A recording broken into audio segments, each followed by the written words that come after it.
First thing about launching a brand is community. Who is your target audience? How do you want to build community? When you build community, you're building that engagement, you're building those dedicated followers, that revolving revenue, that consistent customer. Welcome back to the podcast where we explore the creator economy and how you can succeed in it. Our guest today is a brand specialist from Sealy Co., a full service for creative consultancy specializing in things like user-generated content, content creation as a whole, social media marketing, brand strategy. And we have Chelsea Monroe with us today. How are you, Chelsea? I am good. How are you? Yeah. I'm doing great over here. We had some technical difficulties trying to get this thing live, and that's just technology. Turns Always. out, the computer doesn't interact with the software the way you want. But we're here. We're ready to talk about the thing that I'm really excited for, which is brand identity. And that's going to be the topic of today's conversation. So I'm going to be throwing lots of questions at you because personally, I want to learn some stuff about brand identity, but I'm sure the creators and the creative professionals could also benefit from listening to this, followers of the creator landscape. So Chelsea, before we start with any of those crazy questions, because I know we can go down the rabbit hole really quickly and lose control of the conversation, just give us a little bit of a background into Sealy Co. and why you started this business company of yours. Yeah. So I originally started in social media and content as a micro influencer.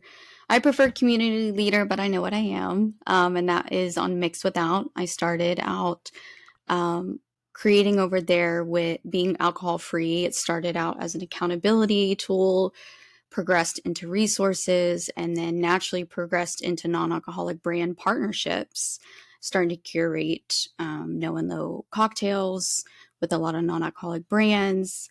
And from there started to create my own personal branding in that space, being alcohol free in the non-alcoholic space. At the same time, that started out as just personal. And I was at a catering company that I had launched in Houston in 2018. I became alcohol free in 2020. So I was working in hospitality while having an influencer platform and sharing content and different resources with non-alcoholic brands. And then fast forward 2023, I stepped away from my corporate America job. I like to say I'm your typical millennial who quit her corporate America job to recover from burnout and build my own brands.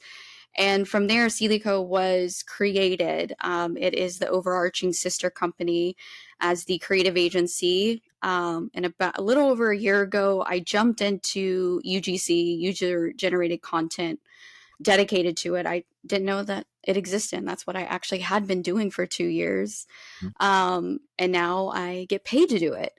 And not just affiliate marketing or by choice, or on my own platform. And creating my non-alcoholic presence fast forward me to being a part of Coppergate Design Co., where we build CPG brands from conception to shelf. Michael handles the branding and the graphics.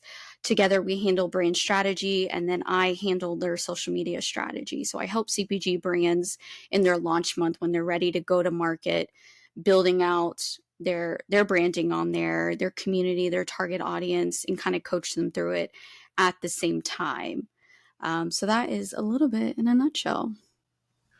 And so your path from just casually creating UGC content without really knowing that you were creating the buzzword that is UGC, and then the skills that you've developed along the way with the work you just described has led you to creating the consultancy sort of service that you operate, right? Yeah, I left my last my corporate America job, and everything just naturally started progressing, and people are coming to me for more content. And then I progressed into social media marketing because my job previous, I was their director of marketing, and that's how I rebranded that company. And then that's how I also helped build this last company. And so a lot of people were looking to me as a market leader. And then it also expanded into coaching brand strategy with brands, CPG brands, and local businesses as well. And then expanded into experiential marketing. So bringing all of that together to create events with the brand's goal in mind at hand. Hmm. So outside of all of this amazing Mm-hmm. consultancy, all this work, that's awesome that you have all that. What kind of social media presence do you have? Like, do you put out much content for yourself these days outside of like creating UGC content? Do you have anything going on for yourself? It's been tough being a full-time UGC creator. And also, I started Mixed Without in 2020, was going full force, and it grew really quickly. Then 2021, the second half, I unfortunately was going through a separation. Then my dad passed away, and there was a lot between all of that. And so my focus couldn't be on Mixed Without. It had to focus on me and my healing and just all the new life changes, having to move, deal with a parent passing away. I mean, there's so much between both of those things alone. Yeah. And in a separation, we had assets and we had dogs and all these things. So it was so layered and so time consuming. And honestly, was just focusing on waking up every day. And coming into 2022, I was burnt out from my corporate job as well already. But I was able to slowly start sharing again about what I had gone through in 2021 because it was connected to my alcohol-free journey.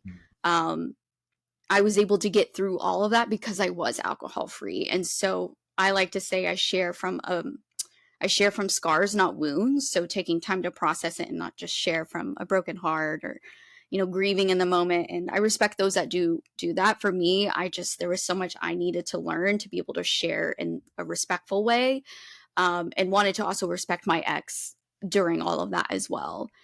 And then started doing UGC. I've, slowly kind of started to share again more and more. But it is difficult when you are creating content every day for multiple brands.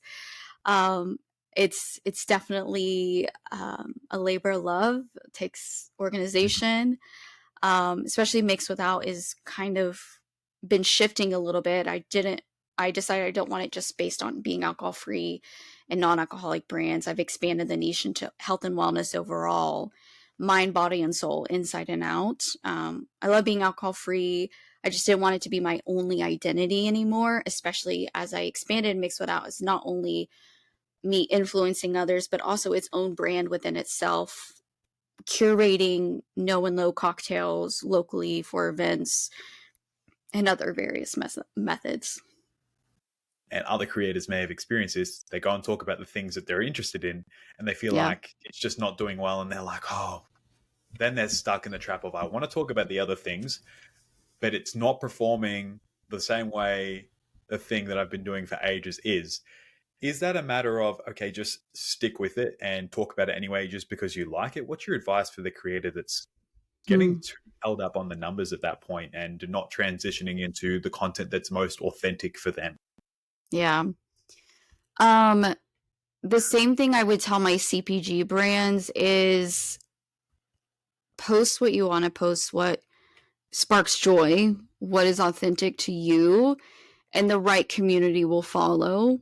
Um, and if you are totally pivoting yourself, it's rebuilding a whole new community again. Just think about when you first started your platform, how long did it take before the algorithm started picking up on you?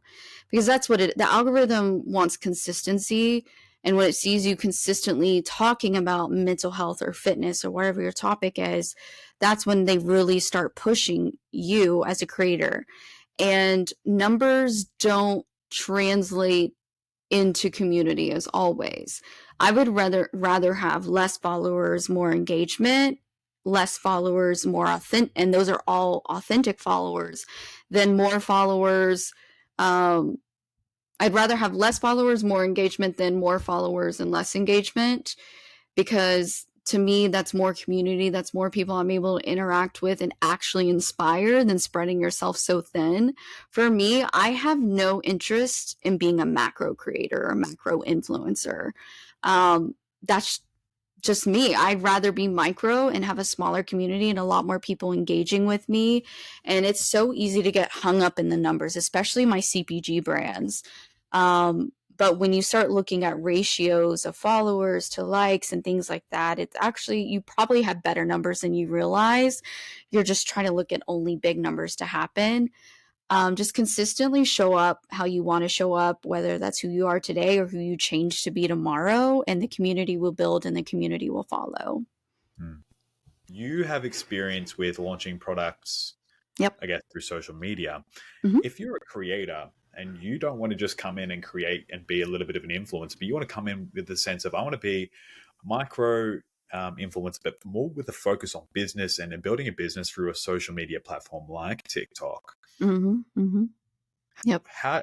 There's so many ways to skin a cat. Can you give us some insight into launching a new product through social media? What are you seeing that's best practice in 2023? Yeah. So I'll tell you the thing I told a brand I helped launch in May, Benny Bevco. Love them. And then I told the same thing to a new client in Houston today, a local coffee shop that's also a roastery, Little Dreamer Coffee. The first thing about launching a brand is community. Who is your target audience? How do you want to build community? When you build community, you're building that engagement, you're building those dedicated followers, that revolving revenue, that consistent customer. And with Binu, we actually launched social in May without a product. So it was like a soft launch, but it was a hard launch without physical product. They were behind on ingredients and waiting on canning and stuff. And they were like, should we do it? Should we do it? I said, you know what? Screw it. We're going to launch social media, building your community, because that is the primary focus of yours, because they built this brand as parents to help show up better for their kids with less alcohol. It's like, we're going to focus on building a community that is your target audience first, and then as your product comes, people are already bought into you as a brand. They're bought into you as the leaders, and that's what we did. And they have grown since May in a very big and profound way. July, I got them in at Solid Core, which is it's like Pilates, but they don't market themselves as Pilates. It's Legree. I don't know if you'll have Legree there. It's like Mega Reformer Pilates on steroids. That's a chain here in America, and I got them in Houston. They had a summer event series, and we got them in at all the studios. Recently, they got in at Equinox, and they're already in non-alcoholic bottle brand shops. So building that community first, the people will follow and the sales will follow. And just like the coffee shop in Houston, that's what we're focused on, is building community, marketing community events and different series like that, so that people will come to the coffee shop and also their e-com with their coffee beans and stuff. So first and foremost, your common denominator in your root launch should be building community that is centered around your target audience. And that completely makes a lot more sense to me. So, Chelsea, this has been a very fascinating conversation. As we wrap this up, I just want to thank you so much for sharing all your insights into brand identity, because you've given me a lot of food for thought, as I've just described there on my old agency. And I'm sure that you provide a lot of insights for creators and creative professionals who may be a little bit stuck on their brand identity and the direction they want to take. So on behalf of everyone listening to this podcast with you, thank you very much, Chelsea. It's been an absolute pleasure to talk about all these things with you. And if you'd love to connect with Chelsea, you can do so on Creatorland as well, which is a professional networking platform for creators. Ask questions there. Go, check out her website. Is it C. Lee? The website's building right now. I just have a stand store. So if you find me on Instagram, there's all kinds of links there. I got you. Yes. Easy done. Chelsea, been an absolute pleasure. And for our creators and creator professionals, we'll catch you somewhere on the creator landscape. Thank you. Thank you.